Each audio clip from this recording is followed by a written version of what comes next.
Hello guys, मेरा नाम है अमरजीत। मैं ग्रीड मेथड द्वारा गणेश जी का चित्र बना रहा हूँ। फोटो पे हमने ग्रीड मेथड अप्लाई कर लिया। 2-2 सेंटीमीटर छोड़कर स्केल की मदद से हम लाइन खींच लेंगे।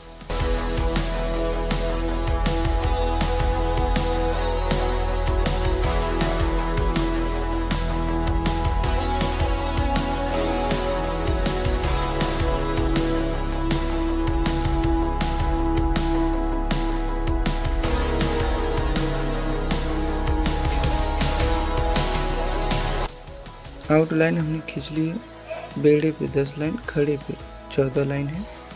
अब हम फोटो को देखकर एक एक डिब्बे में जो आएगा बनाते चले जाएंगे। 7 और 8 के बीच में हमारी आँख दिखाई दे रहा है। चलिए आँख से शुरू करते हैं।